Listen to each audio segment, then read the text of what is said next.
Eh, AA lagi ngapain? Lagi main game. Main game apa, A? Game Ninja Arashi. AA emang nggak tahu nanti di akhirat ditanya waktu-waktu yang udah digunainnya. Halo? Iya kan? Iya ya. Padahal Arizal teh udah sering ceramah, sering ngasih tahu teman-teman, adik-adik untuk nggak ngabisin waktu, tapi sendirinya malah main game wae. Ya udah deh. Astagfirullah, ya Allah, Arif, makasih ya udah nasehatin ya. Ya teman-teman, aduh maaf nih malah jadi main game sendiri. Bulan Ramadan lagi ini, ya Allah. Astagfirullah. Ya, tapi nggak apa-apa deh. Berhubung sekarang udah terlanjur ketangkep basah, udah sekarang Arizal sekalian aja ngasih tahu. Mohon maaf ya, kesalahan-kesalahanku jangan ditiru, oke? Tapi yuk kita bahas sesuatu yang urgen nih. Kita ini waktu hidup sebentar, ya. Karena waktu hidup kita tuh simple sih. Sampai kapan kamu hidup? Jawabannya sampai kamu mati kan. Sedangkan mati kita ini nggak tahu kapan. Bisa jadi kita mati dalam waktu yang dekat. Kalau kita usianya 25, sedangkan sekarang 24, berarti tinggal 1 tahun lagi kan. Ya, teman-teman semua, Allah berfirman di surat Al-Infitar. A'udzubillahi minasyaitonirrajim. Ya ayyuhal insanu ma gharraka bi rabbikal karim. Wahai manusia, apa yang menyebabkan kalian berani berbuat durhaka kepada Allah yang Maha Baik? Kemudian beberapa ayat kemudian Allah berfirman tentang kalla bal tukadzibuna biddin wa inna 'alaikum lahafizin kiraman katibin ya'lamuna ma taf'alun. Ketahuilah ya bahwasanya pada diri kalian tuh ada malaikat penjaga yang mulia, berbakti dan mencatat apa yang kalian kerjakan, tahu apa yang kalian kerjakan. Nah, mengenai iman kepada malaikat tuh bukan sekedar kita meyakini adanya malaikat Allah. Ya, iman kepada malaikat itu ada konsekuensinya, ada poin-poinnya juga. Jadi nggak seperti maaf punten pisan dulu terkenal lagu Westlife, I believe in angel. Apaan tuh? Aku beriman, aku percaya sama malaikat. Apakah iman mereka pada malaikat sama dengan iman kita pada malaikat? Tentu beda. Iman secara Islam terhadap malaikat itu ada beberapa poin dan konsekuensinya. Di antaranya kita harus mawas diri. Kalau kita lagi berbuat maksiat, kita yakin Allah melihat kita dan malaikat pun mencatat. Jadi ini yang harus kita pelajari dengan dalam ya, supaya nggak main game lagi ya. Semoga walaupun gamenya kalau game yang halal sih ya nggak apa-apa, sekali-kali refreshing. Tapi kan kalau mainnya seperti Mobile Legend, oke ya. Kalau yang seperti itu kan kurang baik, bukan kurang baik tapi buruk. Insya Allah kita akan bahas tentang masalah iman kepada malaikat di ceramah audio setelah ini. Teman-teman, emang nggak ada videonya karena dulu cuma rekaman secara audio. Ini sebagai pembukaan. Nanti ada audio, silakan dengar dengan baik teman-teman. Konsekuensi iman kepada malaikat, poin-poin iman kepada malaikat, malaikat itu siapa aja, namanya siapa dan sebagainya, apa-apa yang berkaitan dengan malaikat. Jangan sampai kita menyimpang dalam iman kita pada malaikat, seperti sebagian jaringan iblis liberal yang mengatakan malaikat itu sebenarnya cuma bisikan-bisikan hati doang. Lah ini jelas keliru lah. Oke, kita akan bahas itu insya Allah. Makasih teman-teman. Sampai ketemu lagi di acara selanjutnya atau video selanjutnya. Dan dengerin ini dengan baik ya, konsentrasi. Semoga dirimu yang baru hijrah insya Allah punya ilmu fundamental ataupun pondasi Islam sehingga iman kita kuat insya Allah. Assalamualaikum warahmatullahi wabarakatuh. Oke, siap? Siap. Materi rukun iman kedua. Bismillahirrahmanirrahim. Ala Rasulillah. Ya teman-teman, tahu ini nggak terlalu serius karena materinya nggak seberat yang lalu, tapi apin konsentrasi juga ya. 10 menit siap nggak? Siap. Jadi jangan sampai gara-gara materinya nggak terlalu serius, sayangnya kaliannya tidur. Enggak, ini termasuk bagian rukun iman. Dan rukun iman tuh kalau kita nggak beriman sama salah satu dari rukun iman, maka kita kafir. Bagaimana mungkin kita bilang nggak penting? Sedangkan fisika kita mempelajari hukum Newton 3 seriusnya luar biasa. Serius tidurnya gitu ya. Nah, Serius remetnya. karena serius remetnya. Nah, karena itu tolong ya. Beneran nih. serius dalam memahami rukun iman kedua, yaitu iman kepada malaikat. Allah berfirman dalam Quran, a'udzubillahi minasyaitonirrajim, wa may yakfur billahi wa malaikatihi wa kutubihi wa rusulihi wal yawmil akhir faqad dhalla dhalalan ba'ida. Barang siapa yang kafir kepada Allah, malaikatnya, kitab-kitabnya, rasul-rasulnya dan hari akhir, maka dia telah sesat dengan sesat yang sangat jauh. Maksudnya apa? Kafir. Kenapa qada dan qadar nggak disebutin? Disebutin dalam hadis, gitu ya, ada tentang qada dan qadar juga. Udah kita bahas ya Sabtu lalu. Nah, iman kepada malaikat ini mencakup beberapa poin. Jangan cuman kita teh apalnya Jibril, Mikail, Israfil, bukan kita pakai arti balik gitu. Cuman dinyanyiin aja. Terus kalian nggak tahu dalilnya dari mana tuh, gitu ya. Israel ada gitu, malaikat Israel. Dan makanya kita harus ngebahas ini satu persatu ya. Nah, ada beberapa poin yang kalian nggak boleh salah ya. Pertama, wajib meyakini bahwasanya malaikat ini adalah makhluk yang diciptakan oleh Allah, bukan sekedar bayangan-bayangan. Ingat ya, wajib kita meyakini bahwasanya malaikat adalah makhluk yang diciptakan oleh Allah. Itu pertama. Alhamdulillahi fatiris samawati wal ardi ja'ilil malaikah. Segala puji bagi Allah pencipta langit dan bumi yang menciptakan malaikat. Jadi wajib percaya malaikat itu makhluk ciptaan Allah, bukan partikel-partikel yang masuk ke dalam hati seseorang kemudian membisikkan untuk melakukan kebaikan. Dan jangan juga dibayangkan malaikat itu bayi yang rambutnya kuning kemudian telanjang, pantatnya kelihatan, bawa panah, punya sayap, culprit. Hati-hati, itu nggak boleh. Inilah bahayanya orang-orang Nasrani, Kristen, mereka tuh menggambarkan, astagfirullahaladzim, kita bahas ini dalam tauhid asma wa sifat, tahu nggak? Di Alkitab mereka, sekedar buat tahu aja, Allah tuh naik ke seorang gadis yang telanjang, pakai sayap, pantatnya kelihatan. Allahu Akbar. Allah naikin itu. Allahu Akbar. Subhanallahi amma yasifun. Maha suci Allah dari apa yang mereka perkirakan itu, dari apa yang mereka sifatkan. Allah digambarin kayak gini, coba keterlaluan. Dan naudzubillah, dalam kitab mereka Allah tuh apa coba? Makan api kemudian keluar asap dari hidungnya. Apa coba itu? Rokok kan? Jadi gambaran rokok tuh dari mana? Dari sana, dari Alkitab yang udah dirubah-rubah. Kalau kitab Injil yang asli ya nggak gitu. Kitab Injil yang asli mah mengajarkan untuk menyembah Allah semata, beramal soleh, nggak berbuat syirik, nggak makan babi, nggak minum alkohol. Tapi sekarang Alkitab udah dirubah-rubah oleh tangan orang-orang pendeta Nasrani dan Yahudi. Nah, itu malaikat itu makhluk ciptaan Allah. Pertama ya. Kedua, kita harus juga yakin malaikat itu selalu patuh kepada perintah Allah. Perintah yang Allah perintahkan pada malaikat pasti dia patuh. Ya. Mau perintahnya baik maupun buruk, malaikat itu patuh. Tapi sekali lagi, Allah tuh kalau mentakdirkan keburukan, apa karena Allah buruk atau karena Allah itu maha adil? Adil. Jadi jangan sampai kita ngira ya Allah memerintahkan keburukan tuh berarti Allah tuh buruk, enggak. Contoh, kalau misalnya ngebunuh orang Islam, itu teh baik atau buruk? Buruk. Tapi saat orang Islam melawan orang kafir di medan perang, lalu orang kafir ini ngebunuh orang Islam, siapa yang mencabut nyawa orang Islam? Ya Allah lewat siapa? Malaikat kan? Berarti Allah yang memerintahkan malaikat untuk mencabut nyawa orang Islam. Apakah malaikat itu dosa? Enggak. Apakah Allah itu buruk mencabut nyawanya? Enggak. Justru dengan dicabut nyawanya jadi apa? Syuhada. Jadi pokoknya ingat ya, jangan sampai kita mengira bahwasanya kalau Allah memerintahkan malaikat nyiksa orang-orang yang di neraka berarti Allah kejam. Jangan, nggak boleh ngomong gitu. Malaikat mau patuh sama perintah Allah, dan perintah Allah itu semuanya adil, sempurna, penuh hikmah, baik. Nggak boleh kita bilang Allah kejam, nggak boleh kita bilang Allah kasar, ya nggak boleh. Nah, malaikat itu patuh sama Allah. Ketiga, malaikat itu makhluk. Jadi jangan disembah. Orang-orang musyrikin ada sebagian yang menyembah malaikat karena mereka bilang jin itu adalah istrinya Allah.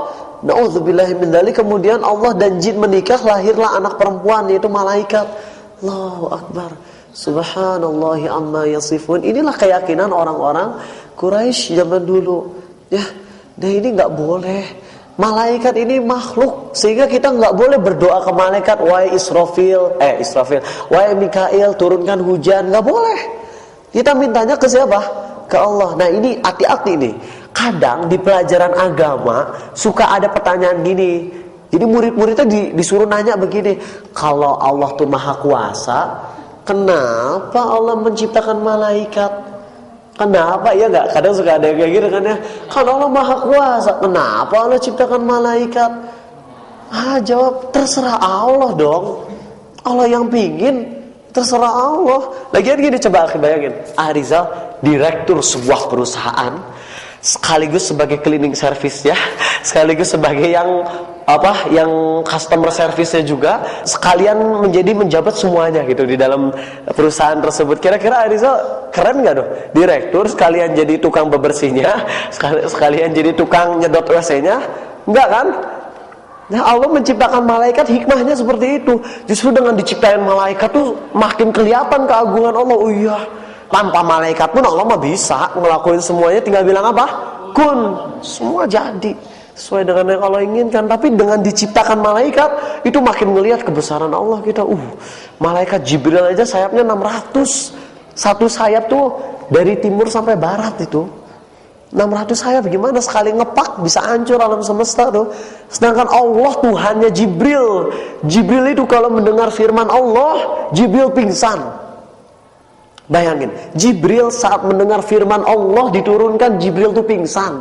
Makanya Nabi SAW saat diturunkan firman Allah, yaitu Al-Quran, beliau tuh pernah dalam musim yang sangat dingin, beliau keringetan, basah.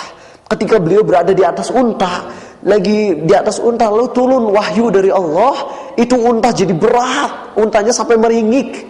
Pernah Nabi SAW lagi duduk di panggung sama sahabat, gitu ya, kemudian turun wahyu, sahabat ini sampai gak tahan karena jadi berat banget Nabi Muhammad SAW. Makanya Al-Quran ini adalah firman Allah, berat sekali isinya. Sekarang ada orang yang anggap remeh, sholat mah jangan baca triple kul, wahai atuh enak aja triple kul cenah, kul Allahu ahad, kul a'udzu birabbil falaq, kul a'udzu birabbin nas, itu dibilang triple kul. Allahu akbar, kayak ngeremehin banget gitu. Ingat adik mentor Arizal di SMA 2 tahun-tahun yang lalu, saat Arizal baca qul huwallahu ahad, inna a'tainakal kautsar, pada nangis. Anak-anak FTM ITB saat Arizal ngasih tahu qul huwallahu ahad pada nangis. Kenapa? Mereka tahu betapa berat isi dari surah Al-Ikhlas ini, sepertiga Quran. Dan kalau dihayatin bisa nangis. Tapi kita begitu remehnya bilang triple kul wae, Allahu akbar. Hati-hati ya kalau kita ngucapin itu, dosa besar itu. Bilang, salatnya jangan triple kul wae, atau hati-hati aja kayak itu, nggak boleh ngomong gitu. Dan banyak ustadz yang kayak gitu ya nggak ya, sekedar pingin ngebuat jemaah ketawa boleh, tapi jangan dengan Quran dong, jangan dengan mempermainkan Quran dong, ya, jangan seperti itu, nggak boleh. Nah tadi ya, malaikat itu adalah makhluk, jadi nggak boleh disembah. Sekali lagi, nomor 1, malaikat adalah makhluk Allah. Kedua, malaikat selalu patuh kepada Allah, ya. Alaiha malaikatun ghilazun syidadun la ya'sunallah. Malaikat itu tidak bermaksiat kepada Allah dan melakukan apa yang Allah perintahkan. Nomor 4 ya, malaikat itu makhluk, jadi nggak boleh disembah. Keempat, malaikat diciptakan dari cahaya. Hadisnya sahih riwayat Muslim, ya. Dan yang kelima, fisik malaikat nih, sifat-sifat malaikat. Mungkin kita nggak harus tahu semua ciri-ciri malaikat gimana, cuman secara umum ya, malaikat ini diciptakan Allah, beda-beda tugasnya. Ada malaikat yang bertugas cuman untuk mendoakan orang muslim. Jadi dari semenjak diciptakan sampai hari kiamat, dia tugasnya cuman doa, ya Allah ampunilah orang muslim, ya Allah ampunilah orang muslim, ya Allah ampunilah orang muslim. Dan gak pernah bosan. Malaikat gak diciptain bosan. Malaikat gak butuh makan dan minum. Ingat gak, siapa nabi yang kedatangan 3 malaikat yang nyamar jadi manusia ganteng banget? Nabi siapa? Ibrahim ya. Nabi Ibrahim itu ketika dia nawarin daging sapi yang gemuk, para malaikat itu gak mau makan. Kenapa? Seorang ulama namanya Ibnu Qudamah kalau gak salah bilang, sepakat ulama tuh, Imam Ar-Razi sepakat. Ar-Razi ya, ini adalah ulama zaman dulu ya, sebelum kita lahir itu udah meninggal ya. Nah, katanya itu sepakat ulama bahwasanya malaikat itu tidak makan, tidak minum, gitu ya. Nah, itu nih beberapa sifat-sifat malaikat. Pertama, malaikat itu kuatnya luar biasa.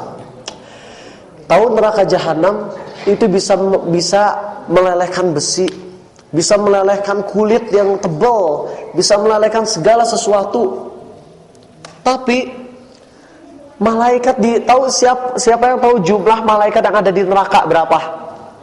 Ada yang tahu berapa jumlah malaikat yang ada di dalam neraka? Bukan yang narik neraka. Kalau yang narik neraka itu apa? Neraka jahanam itu ada 70.000 rantai. Masing-masing rantai ditarik oleh 70.000 malaikat yang kuat. Jadi 4,9 miliar malaikat yang akan membawa neraka jahanam. Sekarang malaikat yang ada di dalam jahanamnya, yang nyiksa orang-orang yang ada di jahanam, ada berapa tahu? 19. Betul, alaiha tis'ata asyar, namanya malaikat Zabaniyah di surat Al-Alaq ya. Iya, itu malaikat Zabaniyah 19. Tapi orang-orang kafir bilang, "Hah? Jumlahnya 19? Anak keturunanku lebih banyak daripada 19. Itu kami akan melawan malaikat." Cukup satu malaikat Malik aja udah cukup, itu hancur semua. Bayangin di neraka jahanam itu zakum. Satu tetes zakum cukup untuk menghancurkan seluruh dunia. Lalu orang ada yang makannya dari zakum, tapi malaikat gak kepanasan sama sekali, nyiksa terus orang yang ada di neraka. Dan apakah malaikat ini kejam, jahat? Enggak, malaikat mau melakukan apa yang diperintahkan oleh Allah. Jadi malaikat mah gak dosa, malaikat hanya patuh sama Allah. Ya, sifat fisik yang kedua itu malaikat itu punya sayap. Sayapnya beda-beda, ada yang sepasang, masna wa thulatsa wa ruba. Ada yang 2 pasang, ada yang 3 pasang, ada yang 4 pasang, ada yang 600 pasang. Ya, itu Jibril alaihissalam. Ya. Nah, terus malaikat itu dia itu bisa berubah wujud sesuai dengan apa yang Allah inginkan. Seperti Jibril tuh paling sering untuk nyamar ya. Jibril pernah nyamar jadi pahlawan botak ganteng naik kuda. Kudanya namanya Haizum, sambil terbang itu.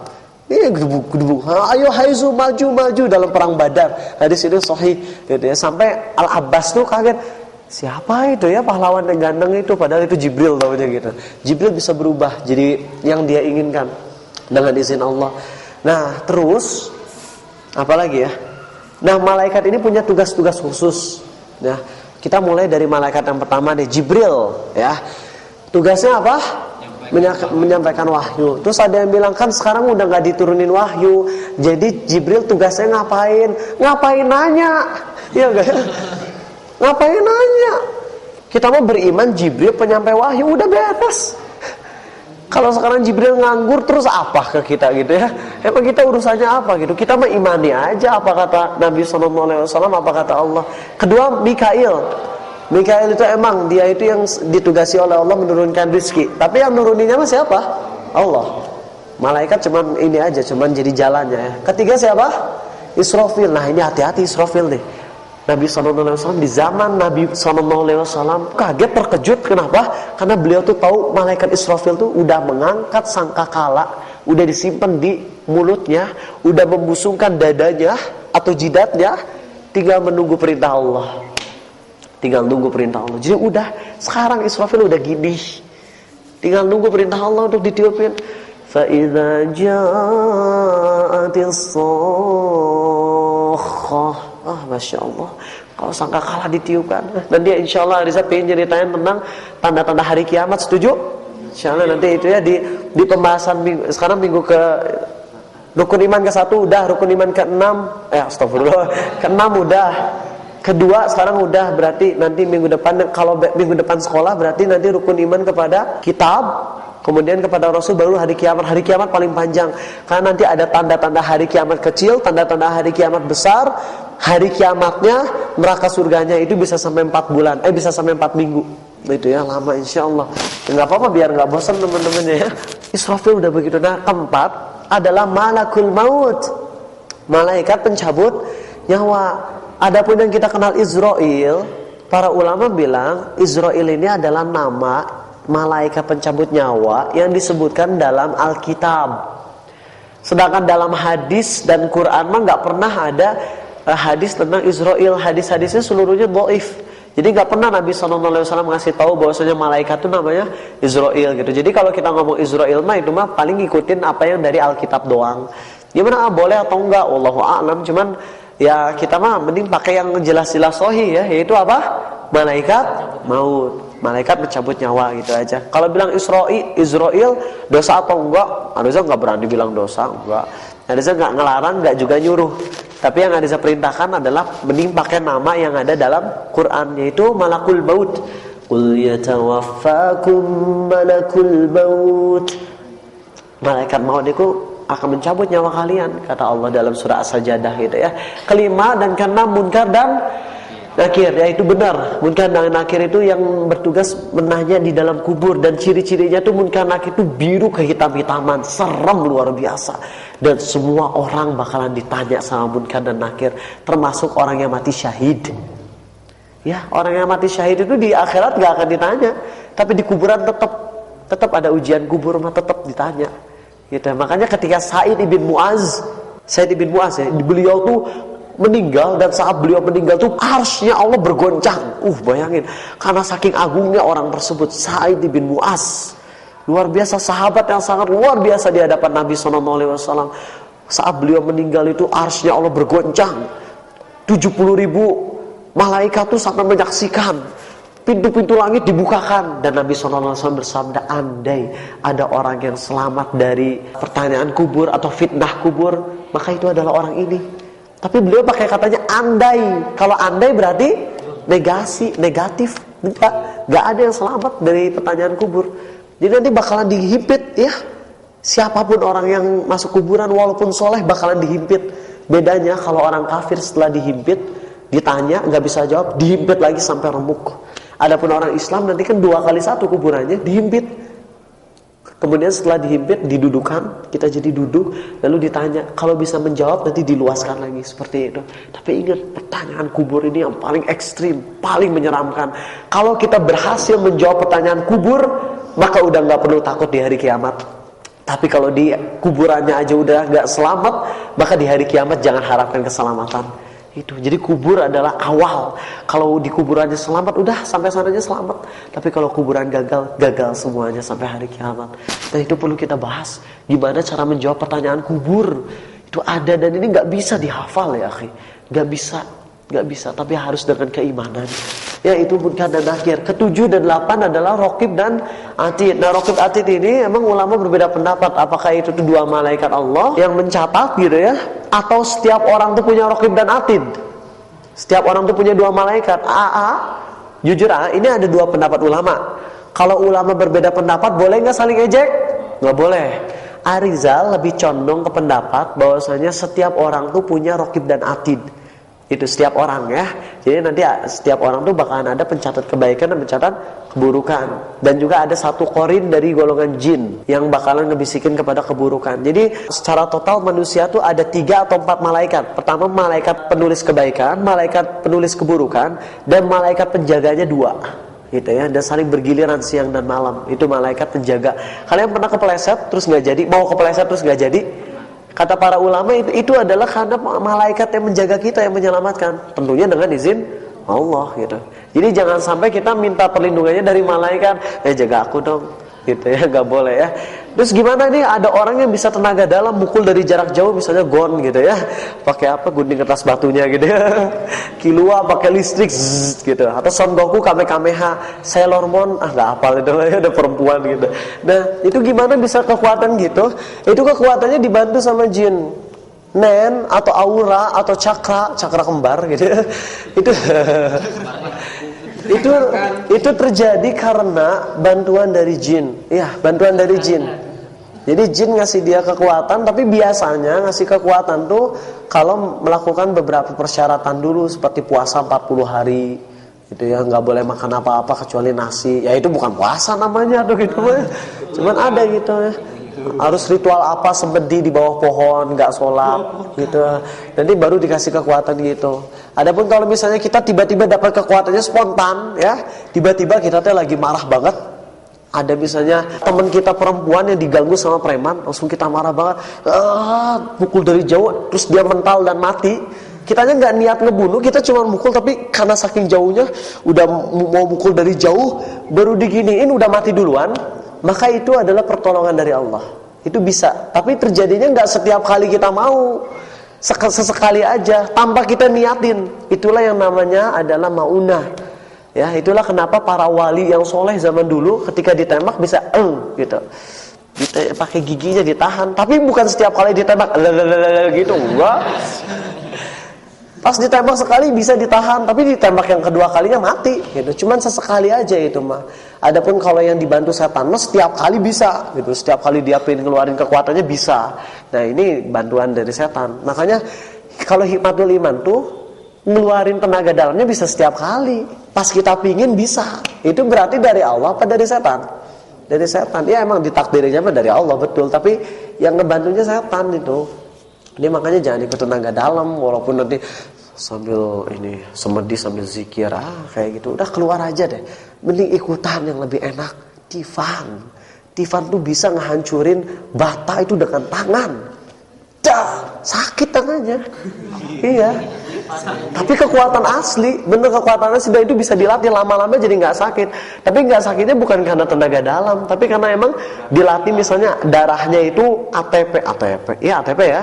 Dari darahnya itu digimanain gitu ya, dikepret-kepret gini supaya aliran darahnya lancar, kemudian dipukulin. Kalau hikmatul iman enggak, pernapasan, darahnya ngalir, tapi di dalam darahnya nanti ada aliran listrik dan lain-lain. Ngaco ya tamu, udah nggak boleh. Ya. Kenapa jadi kayak gini? Oh ya, sekarang Adisa mau nanya, malaikat siapa lagi nih? Raqib Atid ya tadi ya. Oh ya, kok jadi kesini ya? Malaikat Raqib dan Atid itu semua orang punya. Dan nanti di hari kiamat itu waja'at kullu nafsin ma'aha sa'iqu wa syahid. Maka nanti dia datang di hari kiamat seseorang tuh bersama saksinya dan mencatat amal perbuatannya. Itu jadi nanti di hari kiamat tuh di surat Qaf Allah ngasih tahu seseorang bakalan datang dengan digiring sama dua malaikat. Makanya Ariza lebih condong ke pendapat bahwasanya Raqib Atid itu dimiliki oleh semua orang. Semua orang tuh punya Raqib Atid. Raqib Atid itu jadi bukan nama malaikat, tapi sifat malaikat, adjektif. Kenapa? Sifat Raqib itu artinya apa? Dekat. Atid menyertai. Jadi maksud Raqib Atid itu malaikat yang dekat dan menyertai gitu. Paham gak nih? Paham. Jadi bukan malaikatnya namanya Raqib, namanya Atid, bukan. Tapi emang sebagian ulama bilang, oh enggak, itu nama malaikat juga ya. Nggak usah terlalu mempermasalahkan, kita imani aja. Ada yang namanya Raqib dan Atid. Oke, yang ke-9 itu siapa? Malik. Ya itu benar, penjaga neraka bosnya. Dari 19 itu dia yang paling luar biasanya. Malik, dan itu paling menyeramkan ya akhi. Malik itu paling menyeramkan, siksaannya dahsyat. Nggak bisa ngebayangin itu. Mikail. Ya, pernah ngebaca hadisnya kalau nggak salah Hasan di Ghairi. Mikail semenjak diciptain neraka, Mikail nggak pernah senyum semenjak dia ngelihat neraka gitu. Karena saking seremnya neraka, nanti insya Allah bahas ya. Begitu seremnya neraka itu. Terus ke-10 penjaga surga, khazanati jannah. Itu bukan Ridwan. Ridwan juga berdasarkan dalil hadis yang dhaif. Ya, jadi kita bilangnya penjaga surga gitu aja. Kita bilangnya penjaga surga. Kalau kita bilang Ridwan gimana? Apakah dosa atau enggak ya? Enggak bilang dosa, tapi lebih condongnya bilang malaikat penjaga surga, lebih aman kalau ngomong kayak gitu ya. Kalau bilang Ridwan kan dalilnya dhaif gitu ya. Oke. Kita kan nggak boleh pakai hadis yang dhaif, yang lemah. Nah, kemudian ada juga malaikat yang bertugas tuh sujud ke Allah dari semenjak lahir sampai hari kiamat. Sujud aja tugasnya. Ada juga malaikat yang bertugasnya tawaf di Baitul Ma'mur. Tahu Baitul Ma'mur di mana? Ini Ka'bah. Baitul Ma'mur itu ditarik garis lurus sampai ke langit ke-7. Jadi di atas Ka'bah di langit ke-7-nya itu Baitul Ma'mur, tempat tawafnya malaikat. Sehari 70.000 malaikat tawaf. Itu, dan kemudian keluar dan datang 70.000 yang baru. Datang lagi yang baru terus, yang baru terus, yang lama entah kemana. Banyak banget malaikat tuh jumlahnya. Ada juga malaikat yang tugasnya tuh ngapain lagi ya? Ngajarin sihir. Siapa malaikat yang bertugas ngajarin sihir? Gak ada yang tahu. Nah, nanya, sihir tuh baik atau buruk? Buruk. Tapi kenapa Allah menyuruh malaikat Harut dan Marut untuk mengajarkan sihir? Sekali lagi, kalau Allah menciptakan sesuatu pasti ada hikmahnya enggak? Ada. Jadi kita jangan bilang Allah ngajarin sihir berarti Allah penyihir. Na'udzubillahi min dzalik. Enggak boleh kita ngomong kayak gitu ya. Enggak boleh kita bilang Allah buruk menciptakan sihir. Enggak. Allah itu menciptakan Harut dan Marut, dua malaikat di Babilonia yang Allah tugasi untuk mengajarkan sihir itu untuk ujian. Hidup tanpa ujian garing. Allah menciptakan ujian-ujian itu emang dengan hikmah. Karena itu malaikat Harut dan Marut pun sebelum mengajarin sihir mereka bilang apa? Innama nahnu fitnatun fala takfur. Kami berdua ini hanya sebagai ujian dari Allah.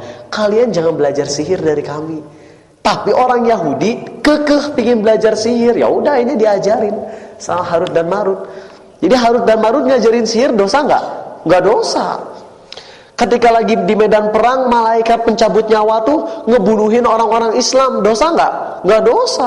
Justru dengan dicabut nyawanya jadi syahid. Ya pokoknya kita harus tahu ya, bahwasanya malaikat itu melakukan tugas yang Allah perintahkan. Dan apa yang Allah perintahkan tuh ada yang baik, ada yang buruk. Tapi yang buruk tuh pasti ada hikmahnya. Maksudnya ke malaikat. Kalau ke kita mah kita nggak diperintahin melakukan dosa ya. Nauzubillah. Jangan salah paham nih. Jangan sampai kalian ngira oh Allah nyuruh kita zina ya. Zina kan ada hikmahnya. Nggak boleh. Jangan gitu, nggak boleh, haram. Maksudnya Allah memerintahkan ke malaikat tuh ada yang baik-baik, ada juga yang buruk-buruk sebagai ujian. Ujian untuk naikin derajat manusia di surga. Makanya ada sebagian kaum muslimin mah nggak mau belajar sihir. Tahu sihir itu kufur, kafir orang yang belajar sihir. Seperti itu ya. Ya emang jadi ada beberapa versi katanya Harut dan Marut teh malaikat yang asalnya baik kemudian teh makan buah khuldi jadi berubah jadi malaikat jahat. Itu mah cerita palsu itu mah. Ada yang bilang juga Harut dan Marut itu bukan malaikat, itu mah cuma dua orang jahat. Ini macam-macam. Padahal Harut dan Marut dua malaikat, malakain. Kata Allah dua malaikat yang ngajarin sihir. Kenapa Allah ngajarin sihir? Ujian. Kalau Allah menguji hambanya pasti ada kebaikannya enggak? Pasti. Ya gitu. Alhamdulillah. Oke, itu sekian tentang malaikat. Bahasanya ada malaikat yang lain enggak ya? Ada yang pernah kalian dengar enggak malaikat apa? Ada malaikat yang menjaga dua gunung di mana? Taif ya. Di Taif itu ada malaikat yang menjaga dua gunung. Ketika Nabi SAW dilemparin batu, beliau kan disuruh sama malaikat, Muhammad minta kepada Allah tentunya ya. Cuman dengan lewat aku, kalau engkau mau aku hancurkan tuh suku Taif. Ini gunung, tinggal aku hancurin aja, biarin suku Taif hancur semuanya. Tapi Nabi SAW bilang apa? Tidak. Aku berharap dari keturunan suku Taif tuh ada orang-orang yang hanya menyembah Allah semata. Benar kejadian. Keturunan Taif, orang-orang Taifnya mah kafir, tapi anak cucunya Islam. Allahu Akbar. Hebat ya Nabi SAW. Pada udah dilempar batu sampai darahnya tuh nempel dengan sendal. Darah ngucur ke seluruh tubuh. Bayangin beliau dakwah, kemudian orang-orang tuh nggak menerima dakwah, akhirnya ngebuat dua baris. Kemudian Nabi SAW di tengah bersama Zaid ibn Harithah, kemudian dilemparin batu, beling, paku semua dilemparin. Dan beliau jalan sampai dalam kondisi bimbang, bingung 6 km. Turun tuh malaikat Akhsyabain, malaikat penjaga gunung. Itu minta Muhammad aku hancurkan mereka. Tapi Nabi SAW bilangnya tidak. Aku berharap di antara keturunan mereka ada yang hanya menyembah Allah semata. Coba bayangin kalau semua orang Islam sifatnya kayak Nabi SAW, indah gak? Indah banget ya. Gak kayak IS ya, gak kayak ISIS ya. Beda jauh Istri solehah idaman suami, bukan ya. Oke, alhamdulillah. Oke, silakan yang mau nanya, boleh tentang malaikat, boleh tentang yang lain, maksimal 25 menit. Sudah itu kasihan ini anak-anak pengen Arizal anterin ke kantin. Kalau ada yang marahin nanti Arizal ngomong ke mereka insyaallah. Oke, dari akhwat dulu ya bentar ya.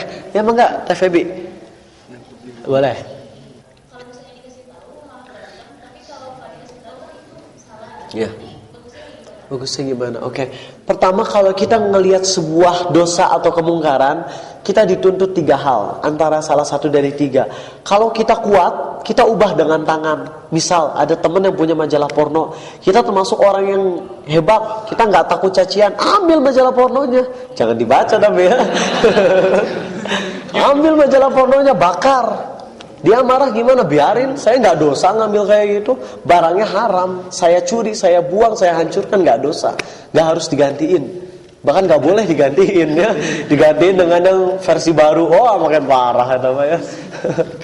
Nah, kemudian tadi kalau misalnya nggak sanggup dengan kekuasaan dengan tangan, maka dengan lisan, nasehatin. Akhi jangan nonton film porno, akhi jangan baca majalah porno. Atau tadi orangnya melalaikan sholat, nasehatin jangan melalaikan sholat. Sholat tuh nggak bisa diqodho. Sholat yang bisa diqodho tuh kalau kitanya nggak sengaja ketiduran atau lupa. Adapun kalau sengaja ditinggalin itu nggak ada kodonya. Ya harus obat, harus syahadat lagi. Itu ya. Anehnya gitu, dia sholat ditinggalin, dikodo aja nanti. Tapi kalau puasa nggak mau buka sampai gelap. Padahal puasa itu harus segera dibukakan. Tapi bukan berarti sebelum waktunya kita langsung makan duluan, bukan ya. Puasa itu kalau misalnya maghrib itu jam 5.50, maka kita jangan nunda sampai jam 6. Enggak. Kita boleh nunda sedikit kalau kita khawatir jadwal di kalender tuh beda-beda, ya enggak ya. Ada yang beda 3 menit, kita ambil yang paling telat.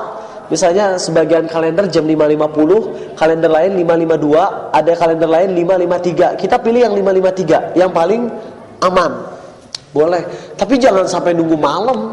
Sholat maghrib dulu baru buka puasa, nggak boleh itu. Nah, ajaran mana sih yang menunda waktu sholat? Misalnya duhur, jangan sholat duhur lah, sholatnya nanti aja asar bareng duhur di waktu asar. Dan nunda puasa itu adalah ajaran Syiah.